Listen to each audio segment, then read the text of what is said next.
quando decidi visitar a velha casa da minha avó, abandonada há décadas na periferia de uma pequena cidade no interior de São Paulo.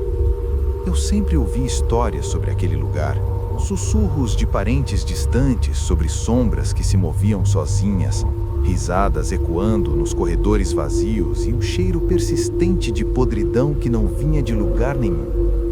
Mas eu era cético, um engenheiro racional de 35 anos, vivendo em São Paulo, e via aquilo tudo como folclore.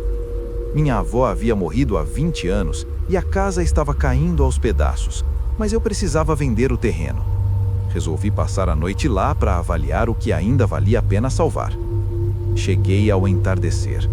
A chuva batia forte no telhado enferrujado e o vento uivava pelas frestas das janelas quebradas. A casa era um casarão colonial antigo, com paredes descascadas e móveis cobertos por lençóis empoeirados. Entrei pela porta da frente, que rangeu como um gemido de dor. Acendi uma lanterna. A eletricidade havia sido cortada anos atrás e comecei a explorar. O ar era pesado, úmido, com um odor metálico, com sangue misturado a mofo. No hall de entrada, vi fotos antigas na parede. Minha avó, jovem, sorrindo, ao lado de um homem que eu não reconhecia. Seus olhos pareciam me seguir enquanto eu passava. Subi as escadas para o segundo andar. Cada degrau rangia sob meus pés e eu jurava ouvir ecos de passos atrás de mim, como se alguém me seguisse. No quarto principal, encontrei uma cama velha com lençóis amarelados. Decidi me instalar ali, com uma garrafa de água e um sanduíche que trouxe.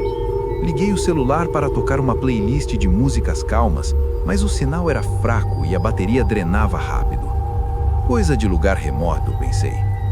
A noite caiu de vez e a chuva virou uma tormenta. Eu me deitei, tentando dormir, mas o vento sacudia as janelas como se mãos invisíveis as batessem. Por volta da meia-noite, ouvi o primeiro som estranho. Um arranhar fraco na parede, como unhas raspando madeira. Ignorei, achando que eram ratos, mas o som cresceu, virando um ritmo constante, como se algo estivesse tentando cavar para dentro do quarto. Levantei-me, lanterna em punho, e iluminei a parede. Nada, só marcas antigas, como arranhões de décadas passadas. Voltei para a cama, mas agora ouvia sussurros, baixos, indistintos, como vozes em uma conversa distante. Pareciam vir do armário no canto do quarto. Meu coração acelerou. É o vento, repeti para mim mesmo, mas os sussurros se aproximaram e eu consegui discernir palavras.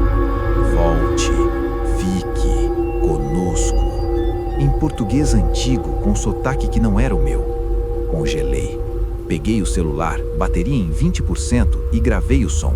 No replay, ouvi claramente. Ela nos deixou. Você veio. Fique. Pânico começou a subir. Saí do quarto e desci as escadas, mas no meio do caminho a lanterna piscou e apagou. No escuro total, senti uma corrente de ar frio me envolver, como um abraço gelado. Algo roçou minha perna, macio como cabelo, e eu gritei, tropeçando nos últimos degraus. Caí no hall, machucando o braço. Acendi o celular como lanterna e vi por um segundo uma silhueta no topo da escada. Uma mulher de vestido branco, cabelo longo e preto cobrindo o rosto, imóvel. Pisquei e ela sumiu. Corri para a sala de estar. Lá, os lençóis nos móveis pareciam se mover sozinhos, inchando e murchando como se respirassem. Sentei no sofá, ofegante, e tentei ligar para alguém, sem sinal. A chuva parou de repente e o silêncio era ensurdecedor. Então veio o choro. Um choro de criança, vindo do porão. Eu nunca havia descido lá, a porta estava trancada com correntes enferrujadas, mas o choro era tão real, tão desesperado, que me levantei e forcei a porta. As correntes cederam com facilidade, como se quisessem que eu entrasse. O porão era escuro como breu, cheirando a terra úmida e decomposição. Desci os degraus de madeira podre, cada um rangendo como ossos quebrando. No fundo, minha luz iluminou caixas velhas, ferramentas enferrujadas e um berço antigo coberto de poeira. O choro parou quando me aproximei. Dentro do berço não havia nada além de um boneco de pano rasgado com olhos de botão que pareciam piscar. Impossível, murmurei. Mas então o boneco se moveu. Devagar, a cabeça virou para mim e os olhos brilharam vermelhos por um instante. Corri para cima, mas a porta do porão se fechou sozinha com um estrondo. Bati, gritei, mas nada. No escuro, senti presenças ao meu redor. Sussurros agora mais altos, risadas baixas, toques frios nos meus braços. Uma voz feminina, como a da minha avó, sussurrou no meu ouvido: "Você é o último. Fique conosco. A família não morre." Vi formas se materializando. A mulher de branco, agora com o rosto à mostra, caveira podre, olhos vazios. Ao lado dela, uma criança deformada rastejando no chão com braços longos demais. Passei horas ali, encostado na porta, rezando para o amanhecer. As entidades me cercavam, contando histórias horríveis. Minha avó não morreu de velhice. Ela invocou espíritos para curar uma doença, mas eles tomaram a casa, matando sua família um a um. O homem nas fotos era seu marido, enforcado no porão. A criança era o filho deles, afogado em um ritual falho. Eles queriam corpos novos, almas frescas. Eu sentia minhas forças se esvaindo, como se eles sugassem minha vida. Finalmente, ao raiar do dia, a porta se abriu. Saí correndo da casa, deixando tudo para trás. Dirigi de volta para São Paulo sem parar, mas os sussurros não pararam. Às vezes, à noite, ouço arranhões na parede do meu apartamento. Vejo sombras nos cantos e no espelho, por um segundo, meus olhos piscam vermelhos. Eu sei que eles me seguiram e um dia vão me levar de volta. Se você ler isso, fique longe daquela casa.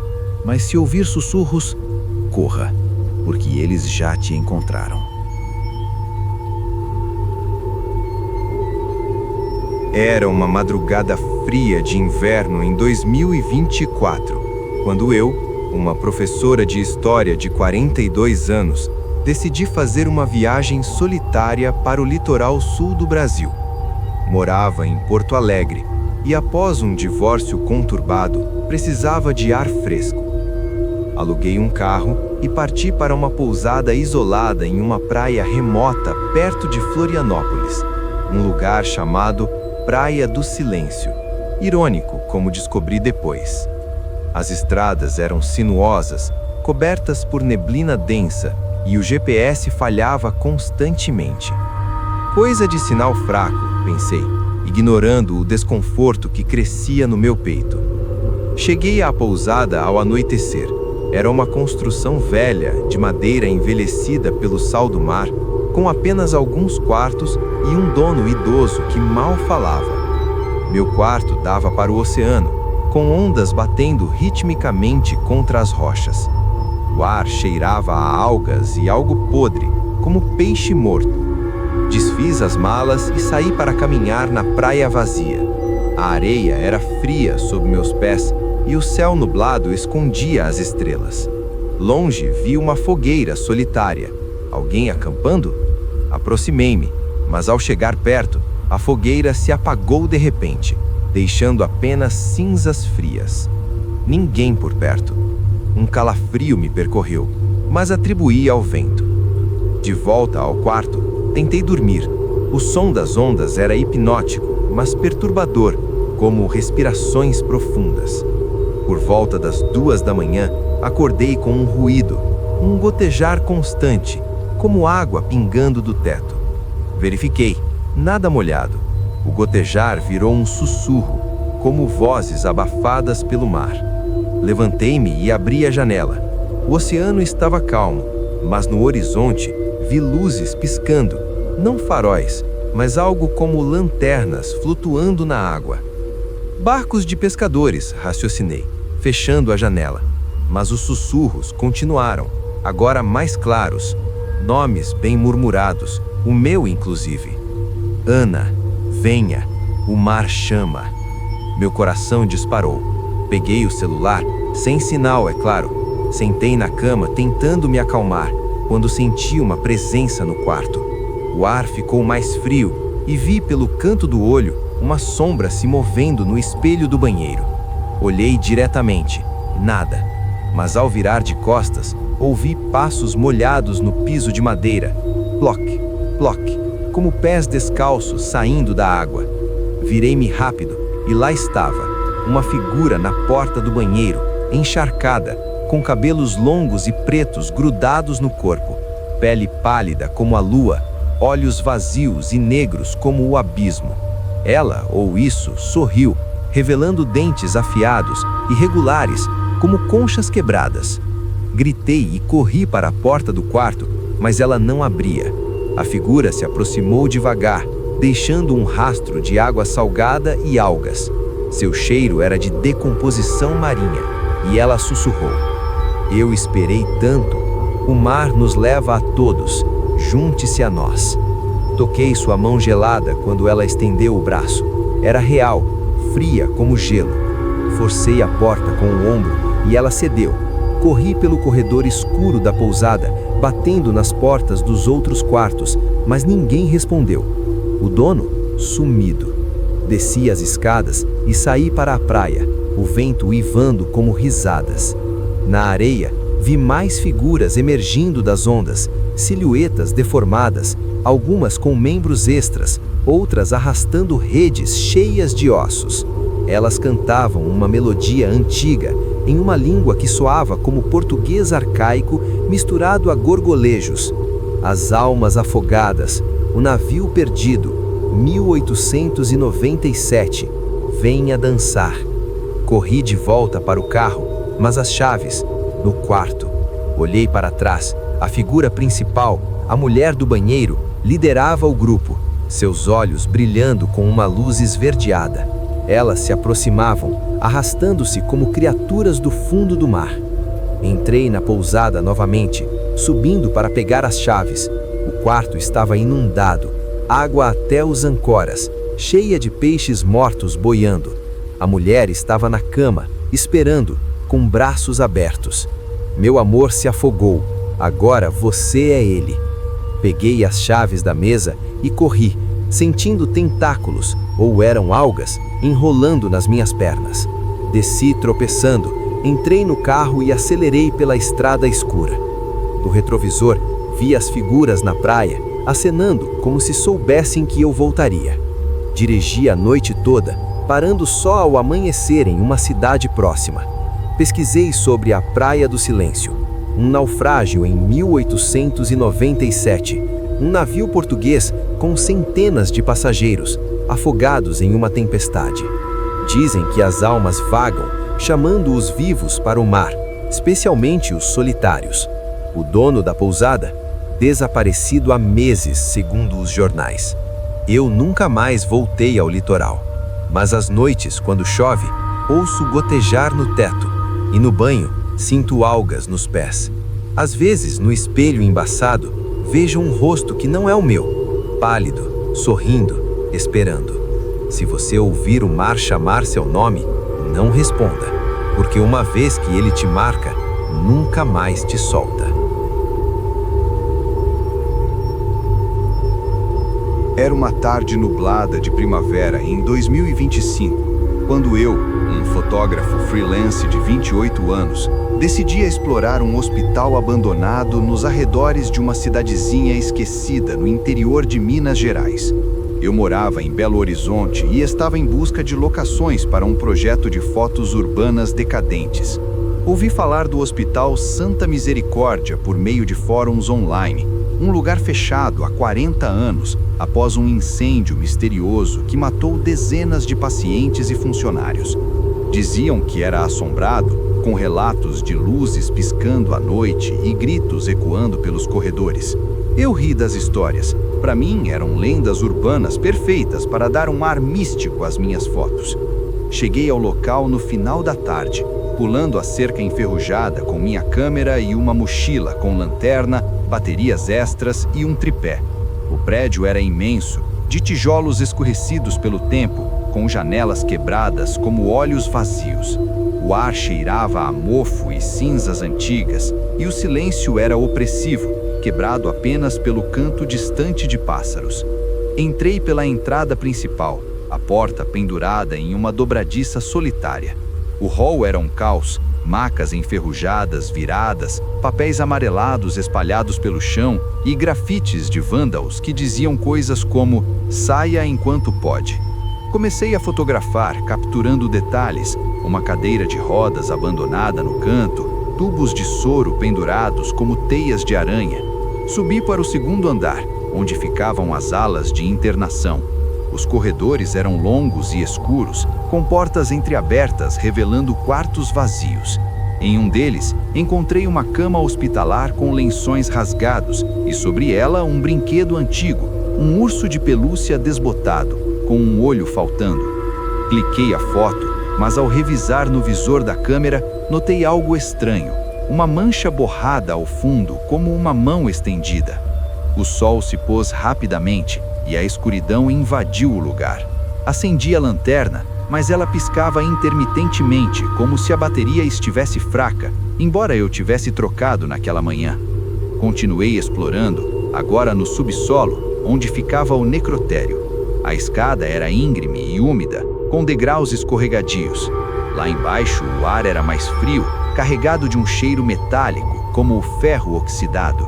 As gavetas dos corpos estavam abertas, vazias, mas cobertas de poeira grossa. Ouvi um clique distante, como uma porta se fechando. Eco, pensei, mas meu coração acelerou. Foi quando os sons começaram. Um gemido baixo, como alguém em dor, vindo de uma sala adjacente. Aproximei-me devagar, lanterna tremendo na mão. A sala era o antigo arquivo médico, com prateleiras cheias de pastas mofadas. O gemido virou um choro abafado, e eu jurava ver sombras se movendo nas periferias da luz. Peguei uma pasta ao acaso, Pacientes Incêndio 1985, e folheei. Fotos em preto e branco de corpos carbonizados, relatos de pacientes que gritavam por ajuda enquanto o fogo consumia o prédio. Um detalhe me gelou. Testemunhas diziam que o incêndio começou no necrotério, sem causa aparente, e que vozes pediam para ficar antes das chamas. De repente, a lanterna apagou de vez. No breu absoluto, senti um sopro quente na nuca, como respiração. Virei-me, mas nada. Então, toques. Dedos frios roçando meus braços, como unhas arranhando levemente. Acendi o celular como luz de emergência, bateria caindo rápido, e vi no reflexo da tela uma face atrás de mim, queimada, pele derretida, olhos brancos sem pupilas. Gritei e corri para a escada, mas tropecei em algo macio, o urso de pelúcia, agora no chão do subsolo, como se tivesse me seguido. Subi correndo, mas no segundo andar, as portas dos quartos se batiam sozinhas, uma após a outra, como um dominó infernal. Corredores que eu conhecia pareciam se estender infinitamente, virando labirintos. Ouvi vozes agora, sussurros de nomes, risadas roucas e um coro de gemidos pedindo: fique, cure-se, conosco. Em um quarto vi figuras materializando-se, pacientes em camisas hospitalares queimadas, alguns com bandagens enegrecidas, outros rastejando no chão com pernas deformadas pelo fogo. Uma enfermeira com o uniforme chamuscado estendeu a mão. Você veio nos fotografar, agora nos junte. Meu celular vibrou, uma notificação aleatória, e usei a luz para navegar. Mas as paredes pareciam pulsar como veias vivas e o chão tremia com passos invisíveis. Encontrei uma saída lateral, mas antes de sair, algo me puxou pela mochila. Uma mão carbonizada, forte como ferro. Lutando, escapei, deixando a câmera para trás. Corri para o carro estacionado longe, dirigindo sem olhar para trás. Dias depois, em casa, baixei as fotos que sobreviveram no cartão de memória que eu tinha no bolso. Em cada uma havia extras, rostos nas sombras, mãos estendidas, olhos brilhando no escuro. E no áudio que gravei acidentalmente, vozes. Ele viu, ele sabe, vamos buscá-lo. Agora, à noite, sinto queimaduras fantasmas na pele, ouço gemidos no ar-condicionado. E em espelhos, por frações de segundo, vejo meu reflexo com pele derretida. Se você explorar lugares assim, leve mais do que uma câmera, porque os mortos não gostam de ser esquecidos, e uma vez que te veem, te marcam para sempre. Meu nome é Marcos. Sou um programador de software de 29 anos. Decidi comprar um espelho antigo em um antiquário escondido no centro de Rio de Janeiro. Eu morava sozinho em um apartamento moderno no bairro de Copacabana, daqueles prédios novos com vista para o mar, e estava reformando o lugar para me distrair de um término recente. O espelho me chamou a atenção. Moldura de madeira entalhada com motivos vitorianos, vidro ligeiramente embaçado, mas imponente, com quase 2 metros de altura. O dono da loja, um velhinho encurvado, murmurou algo sobre história pesada, mas eu ri e paguei o preço baixo, achando que era só barganha. Levei para casa de táxi, instalei no quarto e admirei como ele dava um ar sofisticado ao ambiente minimalista. Naquela noite, enquanto codava até tarde um projeto de app de realidade aumentada, notei algo estranho no reflexo periférico. Meu quarto aparecia normal, mas eu parecia diferente, mais magro, com olheiras profundas que eu não tinha. Pisquei e voltou ao normal. Cansaço, pensei, e fui dormir. Sonhei com uma mulher de vestido longo, chorando em frente a um espelho idêntico, mas o sonho se dissipou ao acordar. No dia seguinte, durante uma videochamada de trabalho, vi o espelho ao fundo da tela. Meu chefe comentou: "Ei, quem é essa atrás de você?" Congelei.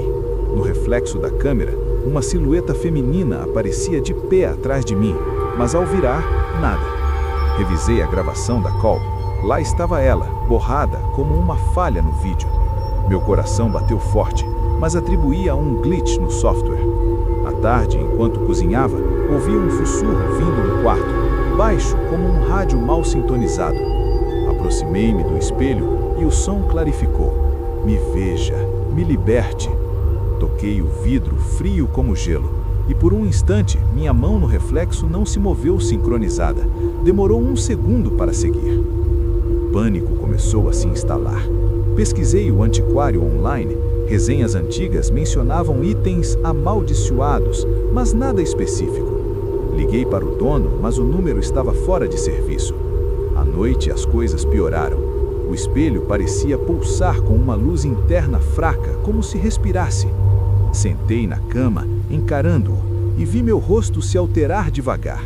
Meu rosto envelhecia, rugas surgindo, cabelos grisalhos. Pisquei forte e voltou.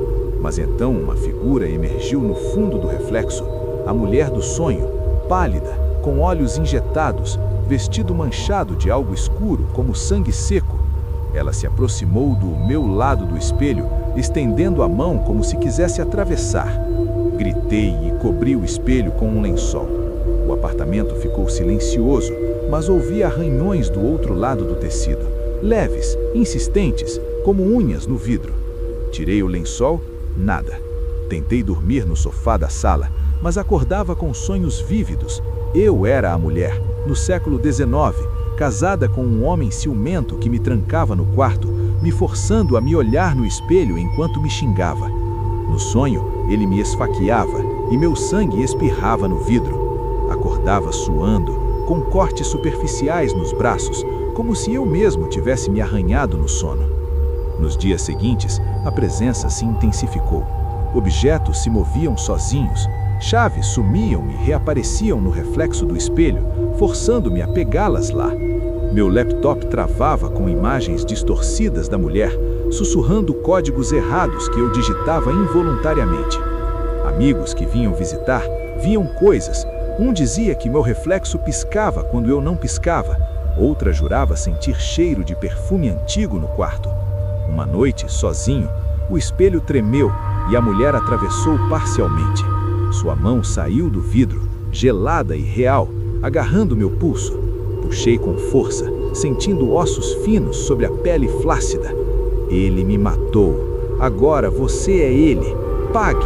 Ela rosnou, voz rouca como eco em um poço. Corri para a sala, peguei um martelo e voltei para quebrá-lo. Mas ao erguer a ferramenta, meu reflexo não ergueu. Em vez disso, sorriu maliciosamente e balançou a cabeça. A mulher agora estava ao lado do meu reflexo, sussurrando em seu ouvido. Golpeei o vidro, que rachou, mas não quebrou completamente.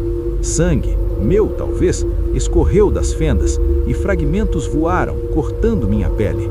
O apartamento inteiro pareceu inclinar, como se o espelho fosse o centro da realidade. Finalmente, com golpes repetidos, o vidro se estilhaçou. A mulher gritou, um som que ecoou pelos andares, e vizinhos bateram na porta. Joguei os pedaços no lixo, mas na manhã seguinte encontrei cacos reorganizados no quarto do chão, formando um rosto distorcido.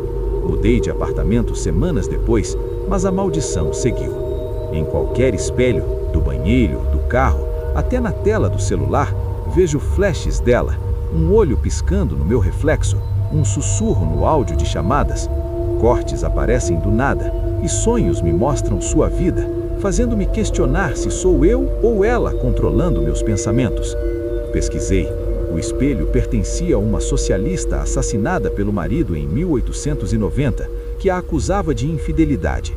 Dizem que seu espírito se apega a reflexos, trocando almas para reviver sua dor. Se você comprar algo antigo, olhe bem no reflexo antes, porque se vir algo que não é você, já é tarde. Ela te vê primeiro e nunca mais solta. Meu nome é Miranda. Sou uma bibliotecária de 38 anos. Decidi aceitar um emprego temporário em uma pequena livraria esotérica no centro de Recife. Eu morava em Olinda, lidando com uma rotina monótona após perder meu emprego na universidade, e o anúncio online prometia livros raros e mistérios antigos. A loja era um casarão colonial reformado, com prateleiras abarrotadas de tomos empoeirados sobre ocultismo, folclore e ciências proibidas. O dono, um homem misterioso chamado Senhor Elias, me contratou na hora, dizendo que precisava de alguém para o turno da noite. Os livros sussurram depois do pôr do sol, brincou ele, mas seus olhos não riam. No primeiro dia, organizei as estantes sob a luz fraca de lâmpadas antigas. O ar era denso, cheirando a papel velho e incenso queimado. Encontrei volumes curiosos, grimórios com símbolos indecifráveis, diários de exploradores desaparecidos. Um livro em particular me intrigou, encadernado em couro escuro, sem título na lombada, apenas uma marca de queimadura como uma mão impressa. Abri-o por curiosidade, páginas amareladas com texto em latim, ilustrações de figuras sombrias invocando demônios. Fechei rápido, sentindo um arrepio, e o guardei na prateleira mais alta. À medida que a noite avançava, a loja vazia ecoava com sons sutis, páginas virando sozinhas, como se alguém folheasse livros invisíveis. Ignorei, achando que era o vento pelas frestas. Por volta das 23 horas, ouvi um murmúrio baixo, como vozes recitando em coro. Vinha da seção de ocultismo. Aproximei-me e o som se intensificou. Palavras em uma língua gutural, ritmada como um cântico. Peguei o livro sem título novamente. Ele estava quente ao toque, como se vivo. Ao abri-lo, as ilustrações pareciam se mover ligeiramente, sombras dançando nas margens. Sentei no balcão para examinar melhor, usando uma lupa. As palavras se traduziam em minha mente sem que eu soubesse latim. Aquele que lê, invoca. Aquele que invoca, atrai. Meu estômago revirou. De repente, as luzes piscaram e a loja mergulhou em penumbra. Houve passos leves no andar de cima. A loja tinha um sótão proibido, trancado. Senhor Elias? Chamei, mas só ecoou silêncio. Subi as escadas rangentes, chave em mão que ele me dera para emergências. A porta do sótão rangeu ao abrir, revelando caixas de livros proibidos, velas derretidas e um altar improvisado com pentagramas desenhados no chão. No centro, um espelho quebrado refletia não o quarto, mas uma versão distorcida da loja abaixo, com figuras encapuzadas circulando as estantes. Pisquei e as figuras sumiram, mas então senti uma presença atrás de mim, ar quente na nuca, como respiração. Virei-o e nada. Desci correndo, mas no balcão o livro estava aberto em uma página nova, com meu nome escrito em tinta fresca. Clara, a leitora. Meu nome. Como? O pânico subiu. Tentei sair, mas a porta da frente não abria, trancada por dentro, chave girando em falso. As vozes agora vinham de todos os livros, um coro polifônico, exigindo: leia, complete o ritual, liberte-nos. Sombras se alongaram nas paredes, formando silhuetas humanoides que se descolavam das estantes, aproximando-se com movimentos jerky como marionetes. Uma delas, alta e encapuzada, estendeu um braço esquelético. Você abriu o portal. Agora, entre. Corri para o banheiro dos fundos, trancando a porta. Pelo espelho rachado ali, vi a loja transformada, livros voando, páginas se rasgando sozinhas, formando vórtices de papel que sussurravam segredos proibidos. As figuras batiam na porta, unhas raspando a madeira. Clara, leia a última página ou fique para sempre. Meu celular, sem sinal, mas gravei um áudio. Capturou as vozes claras como cristal, contando a história do Sr. Elias, um ocultista que invocou entidades através de livros amaldiçoados, aprisionando-as nas páginas para ganhar conhecimento. Mas elas se revoltaram, consumindo sua alma, e agora usavam a loja como armadilha para leitores curiosos. Passei horas ali, encostada na parede, enquanto as batidas cresciam. Finalmente, ao amanhecer, ouvi a chave na porta principal. O Sr. Elias chegando cedo? Não, a porta se abriu sozinha e as sombras recuaram para os livros. Saí correndo, deixando tudo para trás. Demiti-me por mensagem, mas as vozes não pararam. Em casa, livros na minha estante viram páginas sozinhos à noite. Sonho com o sótão, recitando cânticos que não conheço. E às vezes, ao ler qualquer coisa, as palavras mudam, formando meu nome seguido de complete. Pesquisei, a livraria existe há séculos, com donos desaparecendo, atribuídos a acidentes. Se você encontrar um livro sem título, não abra, porque as palavras não são só tinta, elas são famintas, e uma vez que te leem, te devoram por dentro. Era uma tarde abafada de primavera em 2011, quando eu, um biólogo marinho de 34 anos, decidi participar de uma expedição submarina independente nas águas profundas ao largo da costa de Pernambuco. Eu morava em Recife, trabalhando em um instituto de pesquisa, mas após uma série de cortes orçamentários, eu e um pequeno grupo de colegas, 3 no total, o mergulhador experiente Carlos, a oceanógrafa Ana e o técnico de equipamentos João, resolvemos financiar nossa própria aventura. Havíamos ouvido rumores sobre um naufrágio lendário, o Santa Isabela, um navio espanhol do século XVII que afundou carregado de tesouros e, segundo lendas locais, amaldiçoado por rituais de escravos rebeldes a bordo. Para mim, cético convicto, era só uma oportunidade de documentar vida marinha em profundidades inexploradas. Alugamos um barco modesto, equipado com um submersível remoto e trajes de mergulho pressurizados, e partimos para as coordenadas aproximadas, a cerca de 50 quilômetros da costa. O mar estava calmo no dia da descida, com o sol batendo forte na superfície, criando reflexos dançantes na água turquesa. Descemos em duplas, eu e Carlos primeiro, enquanto Ana e João monitoravam do barco via câmeras e sonar. O submersível nos levou a 300 metros de profundidade, onde a luz natural se dissipava em um azul eterno.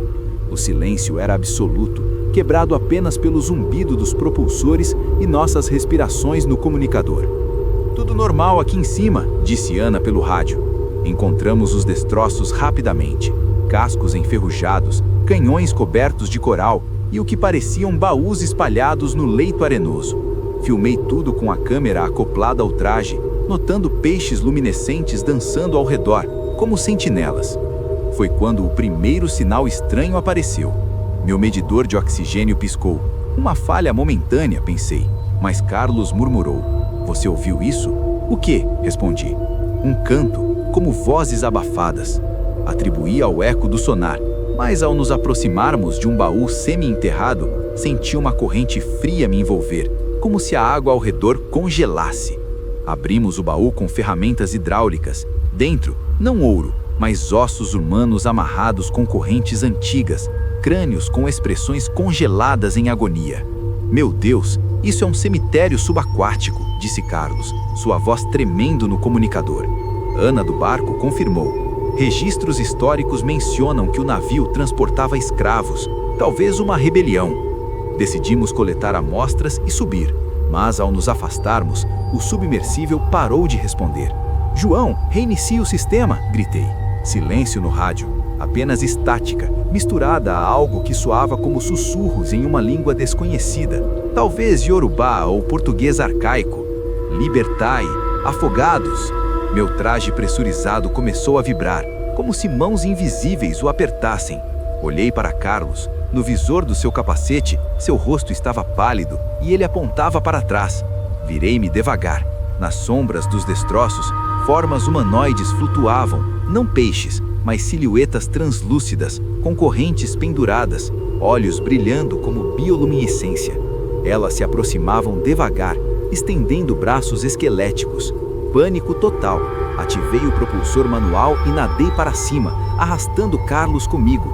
Mas as figuras nos seguiam, mais rápidas do que possível na água densa. Uma delas tocou meu tornozelo, gelado, real, como carne podre. Senti uma dor lancinante, como se correntes se enrolassem na minha perna. "Ana, puxe-nos!" berrei, mas o rádio agora transmitia apenas risadas baixas, gorgolhantes. Carlos gritou: "Eles estão entrando no traje!" Olhei para ele. Bolhas saíam do seu capacete, mas não de vazamento. Era como se água escura, cheia de algas, inundasse de dentro para fora. Seu rosto se contorceu e ele parou de se mover, afundando devagar.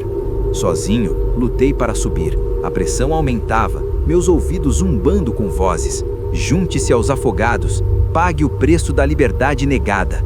Visões piscavam na minha mente, flashes de uma rebelião no navio, escravos acorrentados se erguendo contra os capitães, invocando orixás para uma maldição eterna, afundando o barco em uma tempestade sobrenatural. Eles não morreram, suas almas ficaram presas, famintas por vingança contra os vivos que perturbam seu repouso. Alcancei os 100 metros, onde a luz penetrava, mas as figuras ainda me cercavam, agora mais nítidas, rostos deformados pela decomposição, peles cobertas de cracas, bocas abertas em cânticos mudos. Finalmente, emergi na superfície, ofegante, removendo o capacete. O barco estava lá, mas vazio. Ana e João, sumidos. O deck estava molhado, com pegadas de pés descalços levando para a borda. Liguei o motor e acelerei de volta para a costa, o sol se pondo atrás de mim, tingindo o mar de sangue de sol. Naquela noite, em um hotel em Recife, tentei dormir, mas acordava com água salgada na boca, tossindo algas que não estavam lá. Meu tornozelo ardia com marcas de correntes, vermelhas e inchadas, como queimaduras. Dias depois, pesquisei mais. O Santa Isabela não era só um naufrágio. Relatos de pescadores falavam de fantasmas do abismo que arrastam mergulhadores para o fundo, especialmente aqueles que tocam nos ossos. Ana e João foram declarados desaparecidos, seus corpos nunca encontrados, mas boatos diziam que foram vistos flutuando à noite, acenando para barcos. Carlos, seu corpo foi resgatado dias depois, inchado, com marcas idênticas às minhas, e os legistas disseram que ele se afogou de dentro para fora, pulmões cheios de água, apesar do traje intacto. Eu parei de mergulhar, mudei para o interior, longe do mar, mas as vozes não param. À noite, quando chove, ouço cânticos no encanamento, sussurros pedindo para retornar ao abismo. No chuveiro, sinto correntes invisíveis nos pulsos, e nos sonhos, sou um dos escravos, acorrentado no porão, invocando a maldição que agora me persegue. Às vezes acordo com areia nos lençóis e no espelho, meu reflexo tem olhos luminescentes, como os das profundezas. Se você planeja explorar o oceano, lembre-se, o mar guarda mais que tesouros. Ele guarda raiva antiga, almas que não perdoam intrusos. E se ouvir um cântico nas ondas, mergulhe para longe, porque uma vez que te tocam, te arrastam para o eterno. Mas o pior é que te fazem querer ir. Sou um arqueólogo de 40 anos especializado em civilizações pré-colombianas. Recebi um convite inesperado para uma escavação urgente em uma remota vila nas serras do Espírito Santo. Eu morava no Rio de Janeiro, lecionando na universidade e lidando com uma vida acadêmica estagnada após um projeto fracassado no Peru. O e-mail veio de um colega distante, Dr. Mendes, falando de uma descoberta acidental durante obras de uma represa, ruínas antigas, possivelmente de uma missão jesuítica do século XVI. misturadas a artefatos indígenas que não batiam com os registros históricos. "Venha rápido, algo não está certo aqui", escreveu ele, com um tom urgente que me intrigou. Empacotei minhas ferramentas, pincéis, câmeras de alta resolução, notebooks de campo e peguei um voo para Vitória, seguido de uma viagem de carro alugado por estradas sinuosas e enlameadas, chegando à vila de Pedra Azul ao entardecer. A vila era um aglomerado de casas simples, cercada por montanhas cobertas de névoa e mata atlântica densa. Os moradores locais, descendentes de indígenas e colonos, me receberam com olhares desconfiados. Uma idosa, Dona Maria, me alertou enquanto eu descarregava o carro. "Não mexa nas pedras antigas, doutor. Os espíritos dos velhos padres e dos índios brigam lá embaixo. Quem cava acorda a briga." Ri por dentro. Superstições comuns em sítios arqueológicos, e me juntei à equipe no acampamento improvisado perto do local da escavação. Uma clareira aberta pela construção, com barracas e geradores zumbindo sobre a chuva fina. Dr. Mendes, um homem magro de uns 60 anos com barba grisalha, me mostrou os achados iniciais. Fragmentos de cerâmica tupi-guarani misturados a crucifixos de ferro enferrujado e o que pareciam ossos humanos dispostos em padrões rituais, não em sepulturas comuns. "Isso não é uma missão pacífica", disse ele, sussurrando como se as paredes de lona ouvissem. "Parece que houve um massacre, jesuítas executando rituais indígenas para converter à força, mas algo deu errado." Passamos a noite planejando. Desceríamos para a câmara principal, revelada por uma fissura na rocha, no dia seguinte. Dormi mal, sonhando com sombras dançando ao redor de fogueiras, vozes em latim e tupi se entrelaçando em cânticos dissonantes. Ao amanhecer, equipados com lanternas, cordas e detectores de metal, descemos pela fissura, uma descida de uns 20 metros por uma escada de metal improvisada. O ar lá embaixo era úmido e pesado, cheirando a terra molhada e algo metálico, como sangue oxidado. A câmara era vasta, como uma caverna natural adaptada. Paredes gravadas com símbolos, cruzes cristãs sobrepostas a desenhos de serpentes e jaguares, como se uma cultura tentasse apagar a outra. No centro, um altar de pedra, manchado de escuro, com artefatos espalhados. Uma taça de prata deformada, máscaras de madeira podre e o que pareciam relíquias. Um rosário de contas pretas, talvez de obsidiana. Comecei a fotografar e catalogar, enquanto Mendes e os 2 assistentes, jovens locais chamados Pedro e Sofia, escavavam cuidadosamente. O primeiro sinal de algo errado veio por volta do meio-dia.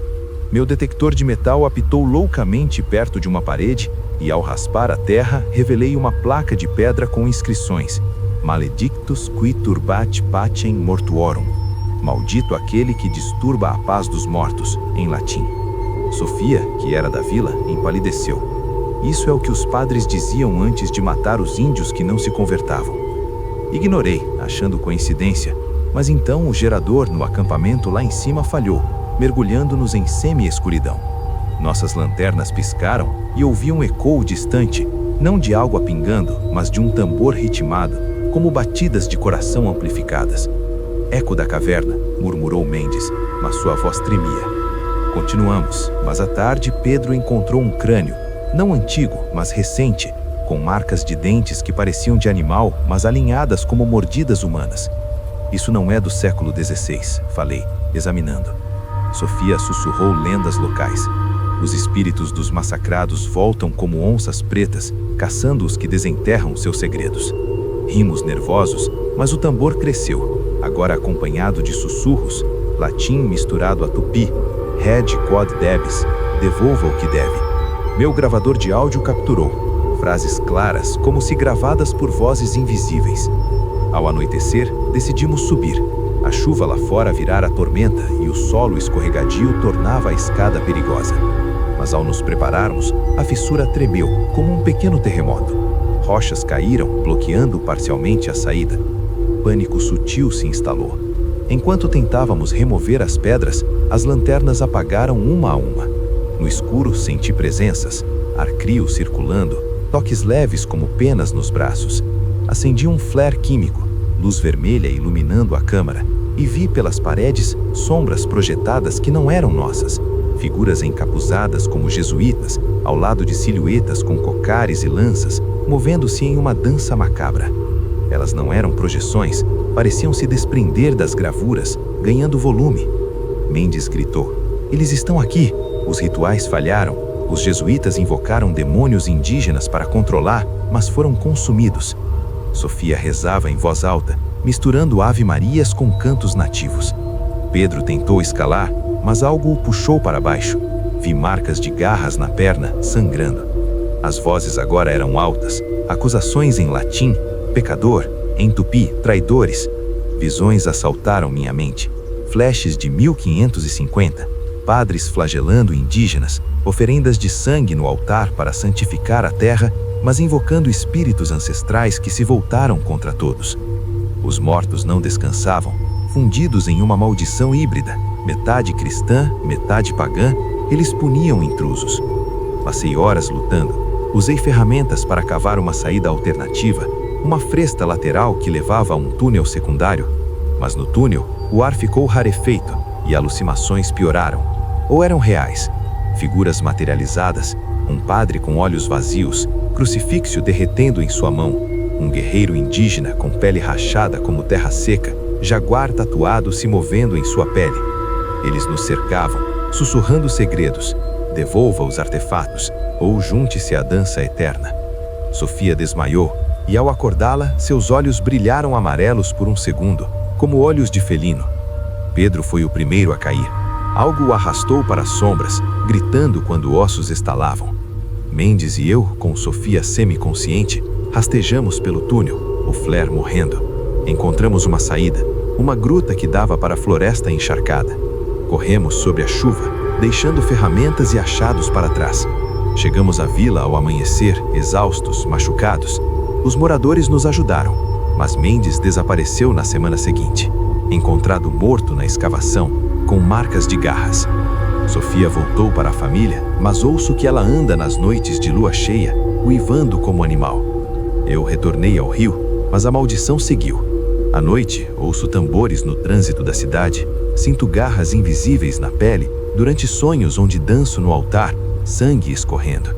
Artefatos que trouxe por acidente, uma conta do rosário, queimam minha mesa, deixando marcas. Pesquisei arquivos jesuítas. Sim, a missão de Pedra Azul foi apagada dos registros por heresias indígenas incorporadas. Os espíritos fundidos buscam vingança eterna, usando os vivos como vasos. Se você escavar o passado, escave com respeito. Mas se ouvir tambores na terra, pare, porque os mortos não brigam só entre si. Eles brigam por você. E uma vez na dança, não há saída.